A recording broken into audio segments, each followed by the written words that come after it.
Alright, so the next thing I'm going to do on our Ruger is we're going to disassemble the bolt. The first thing I'm going to do is going to take off this claw extractor here. Sometimes you do need to put this in a vise to do it, but this one seems to be quite loose. So all we're going to do is we're going to rotate it, get your pointer, rotate it around so it's off the locking lug, just like that. And then I'm going to pull up on the front of the extractor and I'm going to slide it that way. So all I've done is I've taken that part there out of the groove, slide it forward, and our claw extractor will come off. Alright, so now we've got our extractor off. Let's move on to this collar. So this is what the extractor sits on. Pretty easy to pop that off. It's just friction fit. So we're just going to spread those apart. Ooh, can you see that? I'm just going to spread those apart there and pop it off the bolt. And it can be under a fair bit of tension. And there you go, pop that one off there. Alright, so you can get out your ejector by punching this pin out, but I don't really have the correct vise to be doing that, and it's not really, you know, an operator thing to do, more of a gunsmith thing. So we'll leave that in. We don't really need to pop that out to clean it. Alright, to pull our firing pin assembly out, you can probably just see on the screen this little tiny hole just here. Now, sometimes you can fit a punch straight through. If you can't, so if you didn't have a punch, you can use a small Allen key. Now, if you can't fit that through, you can see, I'll use this as a pointer. If you follow this groove up, the back of our firing pin is sitting in this little tiny divot. Now, in order to bring our firing pin back up slightly, what we're going to do is rotate this anti-clockwise. Alright, so just by pulling it out of that little tiny divot, we've raised or pulled our firing pin back slightly, and then by doing so we're able to get in to that there.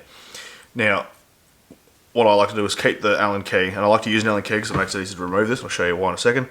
Keep the Allen key leg facing up, and then we're going to turn back the opposite direction we just turned it. So we're going clockwise, and then if you just grab the top of your Allen key, you can use it like a little handle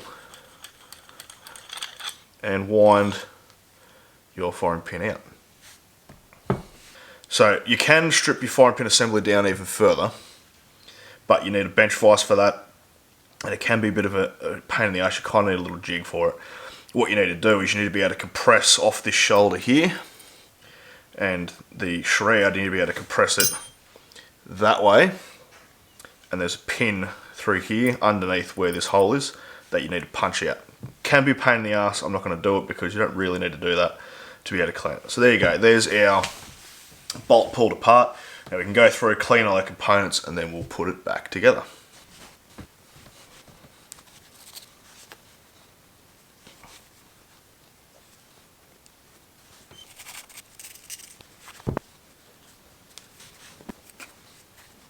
Alright, so to put all this back together, literally the opposite way we just pulled it apart. Firing pin assembly will go back into the bolt.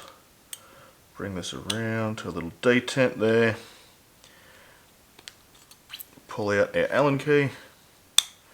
And now we're cocked. Good to go. Get our collar. Now, this collar can deform when you pull it on and off. It can be a bit of a pain, but it's generally not too bad. So we're just going to press fit that back on. As you can see there, it's kind of deformed a little bit.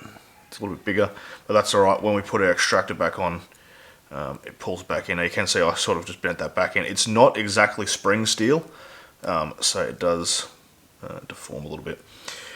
Now to put our claw extractor back on, we're going to align it so as if our bolt has been raised, as if you're going to cock the gun. On the top, you've got to align these two tabs with the inside of that raceway. I'm trying to do it in a way you can see it, but it's a bit of a pain in the ass.